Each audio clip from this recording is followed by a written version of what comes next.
Right, I am with Scarlett and Eliza Humphrey at a very exciting time because in a couple of months' time, you are both going to be competing at the Paris Paralympics.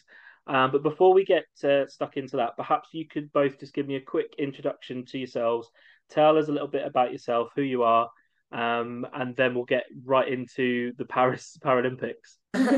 So I'm Scarlett. I'm 19. I'm from Northampton, and I my hobbies include swimming and music. I play the piano and the flute. And I'm Eliza. I'm also 19. I'm also from Northampton, and my hobbies are swimming, music because I play the piano and saxophone, and then listening to sport on the radio as well. Scarlett and I both have LCA, so Leber's congenital amaurosis, and nystagmus. So we compete in the S11 classification in swimming, which is the equivalent to the British Fly Sports B1 classification. So we have no vision at all. And when we swim, we compete with blackened goggles on. So it's a level playing field. And we have tappers at either end of the pool to signal when the ball's coming for safety. And Paris, so that's coming up in a couple of months.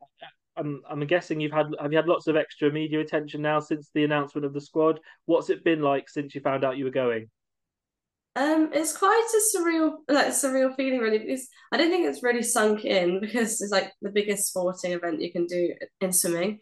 So yeah, so I don't think it's properly sunk in yet. I think it will when the time gets round because we're still training hard and it's still 70 days away. So I think when we get closer and closer, it will get more real. But we found out on the 20th of May when the announcement was. Because there was say British AquaticsGB championships in April, which they were using as like the trials for the Paralympics. So you had to make a nomination time to be considered, and then we found out on the 20th of May. So we both made the nomination time in the 400 freestyle. So and I made the 50 freestyle nomination time also. So we knew that we from the AquaticsGB championships in April. So we knew that we had to be considered in the selection meeting, but we didn't know how, like whether that would lead to being selected.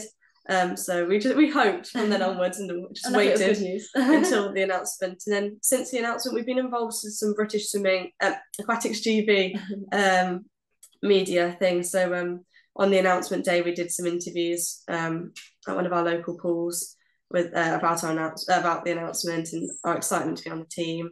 So what you said 70 days to go. What do the next 70 days look like for you up until that sort of first competition in Paris? So at the moment we're still in quite a heavy period of training.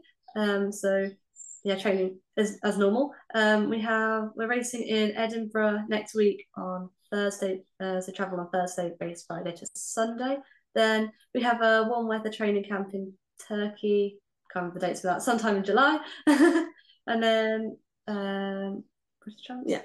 British Summer Championships at the end of July, and then just training throughout August, and then we go to the holding camp for the games which would be in London on the 19th of August, and then I think we travel to Paris on the 26th or 27th of August. Our normal training schedule is which we're currently in is 8 swim sessions a week and 2 gym sessions. What is it about swimming that you love to keep sticking at it? Because when I speak to swimmers, it's the sort of the 4 a.m., 5 a.m. sort of training sessions at the pool, sort of several times a week. It sounds great. You know, you're saying you're traveling to Turkey and Edinburgh, and obviously Scarlett, I knew you were at Berlin a few weeks ago. What is it that you love about it to keep getting at it? I think as a sport, it's easier for me with a vision impairment because you're not reliant on anyone else. So like you don't need like a guide or anything because you're in a lane with lane ropes that keep you in a relative straight line and in the right place. So in that aspect, it's quite safe. I like the freedom the water has because you can move freely without limitations or without the concern of bumping into anyone or anything really. So I think that's the initial thing that I enjoy. And then when it comes to competing, I like going fast. The feeling of going fast is quite nice. And pushing yourself, I quite like because in training you push yourself quite a lot because you want to get better, and then in competition you see that the reward of that because your times is you against the clock, so you can see the improvements because your times will get quicker. Yeah, I'd say it's similar to me. I like the freedom in the water because you know roughly where you are in the pool and you can't actually go anywhere. Like on land, you can go anywhere, but you're just in the lane when you're swimming. Yeah, you have tappers that you have to rely on, but you can stroke count as well just to see where roughly you are in the lane and things like that, so you know where you are. Also, is very fun as a sport.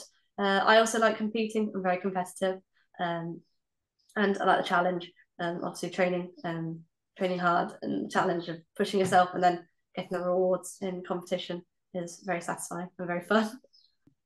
What has swimming given to you? So obviously, I'm not talking about all the medals and the opportunity to compete around the world, but what has swimming done for you that perhaps it wouldn't have done if you hadn't taken part in swimming? For the first thing for me is the confidence when like learning new routes and if I need help to ask. So if we go away with swimming or go on like swim camps, if I need help, I feel more confident to ask, and also like just navigating unknown environments and using like those skills because when we travel abroad, I try and learn the routes, so that's like developed my navigation skills as well for me personally. I think a lot is independence and confidence in what I can do because since having to go away with the GB team, I've had to navigate like airports and hotels and new venues with like people you're not as familiar with, and we want to do that as independently as possible because you're in a big team of like 30 athletes with not many staff, so you want to try and do that so I think it's like I've learned to advocate for what I want. So I say that I need to be shown the routes just a few times before I can learn it, and then say to people, thank you, now I want to give it a go myself, and say what I need and to give me the independence I want. And I'm confident now to ask for that. And when also, I first started also ask people, like scared to ask. Yeah, and ask people if I do get lost or I'm confused where I am, so I'll go, excuse me, can I have some support here, please? But previously, I think before going away with swimming, I wouldn't have had that confidence to do that, or try and work out yourself even if you're struggling. Yeah, and I wouldn't have the confidence to go and ask someone for help. I just struggle until I found a solution.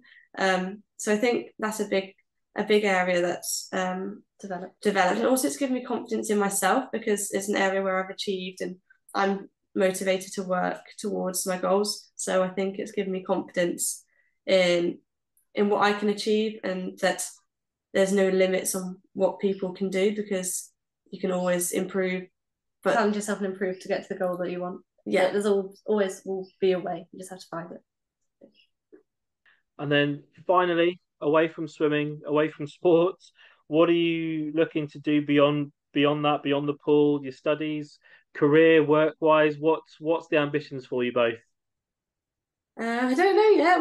We're both on a gap year, so we finished some exams and then we're having a gap year and we're having another one next year. So we're just university at some point, probably. We both like to go to university. Not sure what to study yet or where we'd like to go. So take it slowly. We'll have focus this year on swimming, and then I think we're going to look towards university and what we would potentially like to pursue next year, and then think of the future. But definitely keep education going because we like studying, and see where it takes us. Well, best of luck for that, but also best of luck for this summer and Paris. And let's catch up afterwards, and hopefully you've got some shiny medals with you that we can take a look at after the Paralympics. Thank you. Very exciting. Thank you very much.